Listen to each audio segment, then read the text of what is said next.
Good afternoon. I'm Jennifer Okolo, Executive Council Secondary Board Representative for HOSA-Future Health Professionals. Today, I am delighted to host HOSA's Executive Interview Series. This series is designed to deliver high-quality industry insights to the HOSA classroom and invaluable mentoring advice to each member's college, career, and life path exploration. To learn more about this series, upcoming guests, and how you can participate in future interviews, please visit HOSA.org and follow HOSA's and our Executive Council officers' social media pages. Today, we'll be talking about the amazing field of molecular biology and vaccine development. While vaccines may be one of the most recognizable components of modern medicine, the ongoing pandemic has certainly catapulted their importance as they have become the forefront of treatment and prevention of disease in our healthcare delivery system. Today, I am honored to speak with Mr. Andrew Dobos, Vice President of Organization and Talent Development for one of the most respected leaders in the field, Moderna Incorporated. Thank you so much, Mr. Dobos, for being here with us today. I know that Moderna focuses on drug discovery, drug development, and vaccine technologies based exclusively on messenger RNA. Could you please take a moment to explain what messenger RNA is and exactly why it's so important to the healthcare delivery system? Thank you, Jennifer, for the warm introduction and welcome, and for the opportunity to speak with HOSA and your members. I'm happy and delighted to share a little bit about Moderna and our platform. Messenger RNA is, and I will preface this with, I'm not a biologist and not a chemist and not a scientist. I'm an HR professional, but one of the unique things about joining Moderna is the ability to learn about the science that's behind our mRNA delivery technology. mRNA is essentially the software code of life, right? This is the instructions, the M being for messenger. These are the instructions that teach the body about making various proteins, the basic building blocks of life. And what we do with our platform is we help the body reinterpret instructions where it has failed, perhaps due to a disease or due to an inherent condition, to make those proteins effectively, or where proteins might be missing. The biotech industry to date, really has focused on sort of inserting those proteins from outside the body into the body to make people more healthy or to prevent disease. And what we do is put in the instructions instead, and we teach the body through messenger RNA how to make those proteins or how to repair those proteins for itself. So it's a very different approach. It's novel, and we're excited about the possibility of mRNA and about the delivery technology that we've been working for almost 10 years to create. And we're excited. This could be a whole new class of medicine for patients. Thank you for that explanation. mRNA definitely seems very promising and exciting for the healthcare field. Now, you have a unique role at Moderna. You build and develop talent in the talent pipeline. Can you describe the qualities and experience that you're looking for at Moderna and why Moderna employees love where they work? The reason we all love this place, the reason we love where we work, is the culture, right? The collaboration and the people that we work with, and really getting to serve the patients, who need the therapies that we're working so hard to create. We have 4 core values at Moderna: bold, curious, collaborative, and relentless. And those 4 together really create a special place where, we work hard every day, all day, sometimes into the night, sometimes, on weekends, right, to try to drive this platform forward and to really create the innovation that's going to build this whole new class of medicines. And so what it takes is someone who's willing to do that and has that sort of spirit, and whether that's an innate and deep curiosity or a boldness to strive for new solutions, to ask tough questions and break old paradigms, whether that's someone who just relentlessly climbs the mountain, no matter how many times perhaps they are set back in their career. It's that sort of recipe of person that we're looking for, who really helps to shape our culture and carry that forward, because that's what ultimately leads to our ability to create these medicines and to help patients. And so, the scientific knowledge, the background, the expertise is certainly important. And we do, recruit talent from many of, the world's top scientific institutions. But it's also that sort of spirit, that heart, that sense of understanding the culture and the values and belonging, that we're trying to create. And so those things come together and make this a really cool place and very special, and people love to be here. This is a place where, we're sort of in the middle of pandemic. We have to sometimes tell folks we need you to stay home, right? Because they're so excited to come back and collaborate with their colleagues. Yes, it's definitely a very inspiring description. Thank you. So, knowing what you know now, what's one or maybe two pieces of advice that you wish a healthcare professional, personal mentor, or teacher had told you as you were mapping out your college and health career plans? That's a really interesting question for me personally, Jennifer. I started my career as a journalist in a regional newspaper newsroom. I couldn't have imagined, that almost 20 years later I'd be an HR leader. And so what that helps me to understand and to think about and to give advice to others is, your career is about a really long journey, and it's going to take many ebbs and flows. And what I've found is approaching that with a sense of agility and of flexibility, and allowing yourself to follow your career path a bit and not try to sort of engineer a career path has really served me well. I look for opportunities that excite me. I look for things, cultures, places where I feel like I belong, and I feel like the people around me feel like they belong, and I know I can do good work and advance a cause. And all of that is what has driven my career, far more than being on a journey from, one step to the next step to the next step and beyond, right? It's been a little bit more about, sort of following the path and discovering what's ahead of me. And that's been a really rewarding, so far, and knock wood, I hope I have a long career ahead of me yet. But, I think it would be, follow what excites you, follow what interests you, be bold, pursue your passions. And there's a lot of wonderful people and places that you can go where all of that is enabled for you, right? So I don't think it's about, necessarily compromising the stuff that you're personally passionate about. I think you can find work complementary to that, and especially in this industry. Yes, that's definitely a really inspiring mindset that hopefully our host members can learn from. Thank you. So, from your unique perspective, what skills and knowledge are you looking for most urgently today? And are you seeing any skilled gaps now or as the industry changes moving forward? It's an interesting question and a deep one, right? I think on the macro level, of course, what we're seeing is a continued shift to digital first. And that's whether you're a bench scientist in a lab, or whether you're an HR professional or something else. Being digitally fluent is table stakes, right? And happily for the students in your organization, the digital fluency will probably be more native than for some of us who are later in our careers.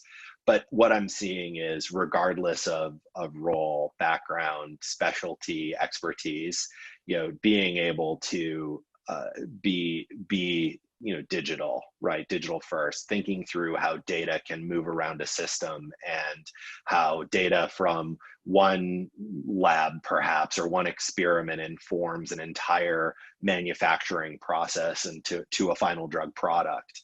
I think we have taken great pains and put a lot of energy and investment into being a digital biotech, and fully integrating our data across the entire development life cycle, right through to final fill of a vial. And that's really been a differentiator for us. It's allowed us to move much faster, be nimble, be agile. And so coming with that sort of digital enabled mindset, I think is critical. and I touched on, I mentioned the word agile there. I think that's the other thing. This year, 2020, has been an example of, absolutely requiring agility. We didn't set out at the beginning of this year to try to create a vaccine to solve a global pandemic. And so many, and yet here we are.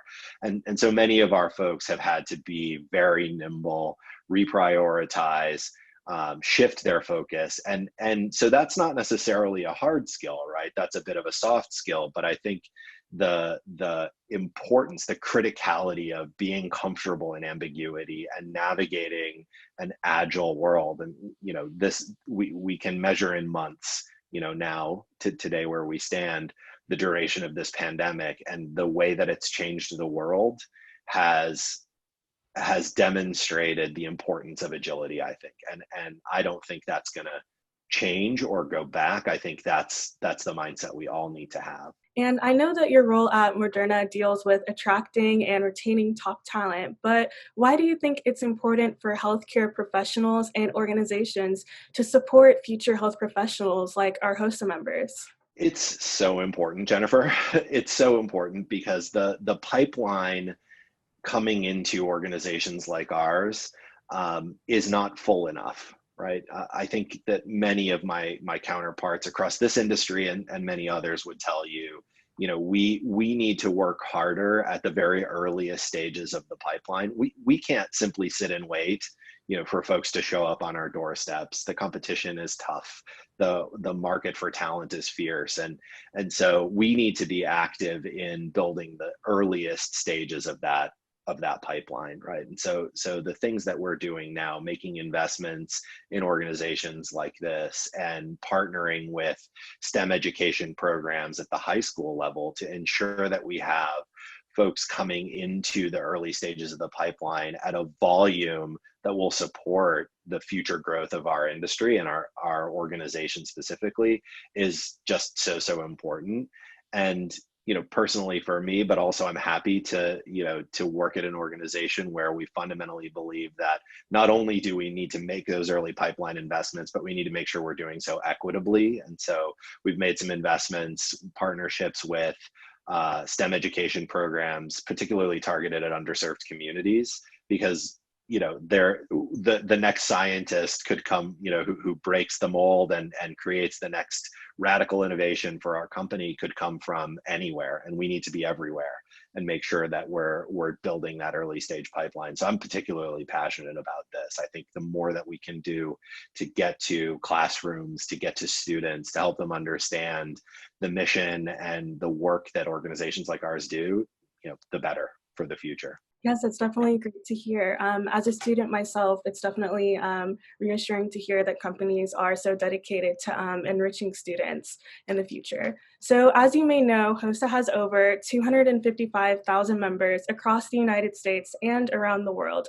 What role can our members play in helping Moderna create long-term programs that positively impact patients, employees, the environment, and local communities? It's a big question. It's a big question, but I think, having conversations like this and taking the time to open the channels of conversation with organizations like ours, I think sometimes it can feel like there's a great divide, right, between education, between academia and industry. And I think what we found is some of our most valuable and richest partnerships come from having these kinds of conversations and connecting with the next leaders, of the industry, with the folks who will come behind folks like me.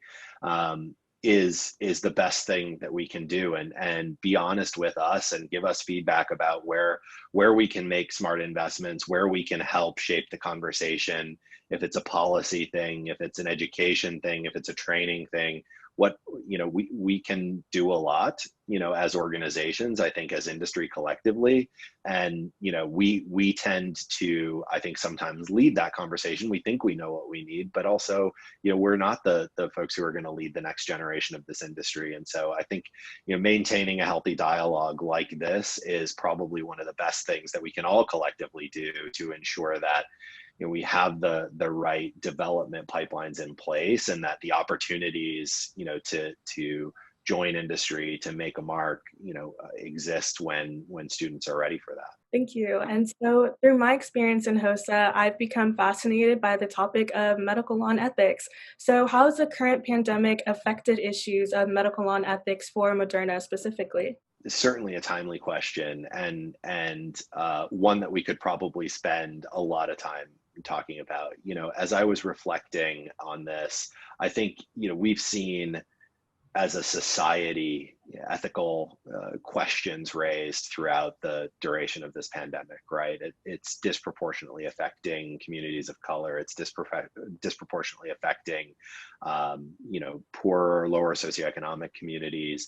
And so one of the things that we felt very strongly about in designing our trial for our COVID vaccine candidate, which by the way, we published the trial protocols for that for the world to review, and opening that to a level of transparency that really is unprecedented in the industry was one step we felt very passionately could make a difference, right? Could help people understand exactly what we're pursuing when we're looking to trial the vaccine.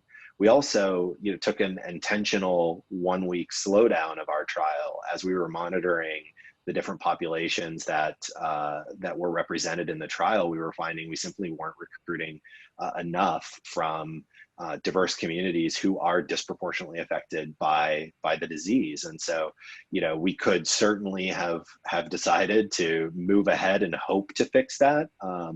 But we intentionally decided to fix it because I think, we do have a responsibility.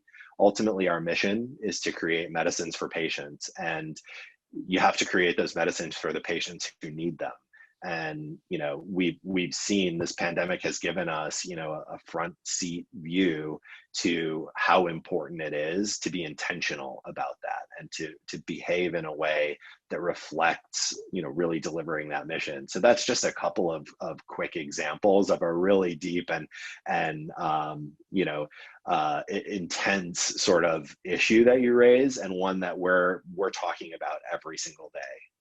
How can we behave as ethically and transparently and responsibly as we possibly can to serve patients. Thank you for those examples. Those are definitely enlightening. And so, one of my leadership values is from Michelle Obama, who says, "Don't be afraid, be focused, be determined, be hopeful, be empowered." Can you speak to that both from your personal point of view and Moderna's culture? Absolutely. We would not be here if we were afraid, right? If we were not hopeful and if we were not bold. And I think, those are amazing words from an amazing human being who's really, seen so much and experienced so much. And I think, for me personally, for our organization, it's taking leaps, it's being bold, it's asking questions that other people have maybe not been willing to ask, or to nudge boundaries, to say, look, we used to think about medicines in one way. Could we think about them in a different way? And would that be an opportunity, frankly, to change the world? And if you go back to the founding days of Moderna a little more than a decade ago, that was the question that some of those folks were asking themselves. And I'm happy to now occupy some of that legacy, right? And to be able to contribute. And I think you see it right there. I mentioned earlier our 4 core values. Boldness is right there in it. And we couldn't have been in trial for this vaccine at the record-setting pace that we were if we weren't bold, if we didn't live exactly what Michelle Obama was talking about. So I don't think I hesitate to think of a more appropriate leadership trait and quality for our organization, and one that I hope I hope to live myself every single day as I lead teams and help shape the talent for this organization. I think that's a tremendous quote that you've chosen to inspire you, and it inspires me as well, and I know it inspires the work that Moderna is doing every single day. Thank you. Mr. Dobos, on behalf of HOSA's 255,000 members, thank you for your time and a truly fascinating discussion. We look forward to continuing our dialogue with you and your colleagues to develop future health professionals in molecular biology and the health industry as a whole. To watch this interview again, read or watch the full-length interview, share it with others, or learn more about the series, upcoming guests, and how you can participate in future interviews, please go to HOSA.org or any of HOSA's social media channels. Please follow me and all of our Executive Council officers on Twitter, Facebook, Instagram, and LinkedIn. To learn more about Mr. Dobos and Moderna, go to www.modernatx.com. Follow Moderna on Facebook, Twitter, LinkedIn, and YouTube, and Mr. Dobos on LinkedIn.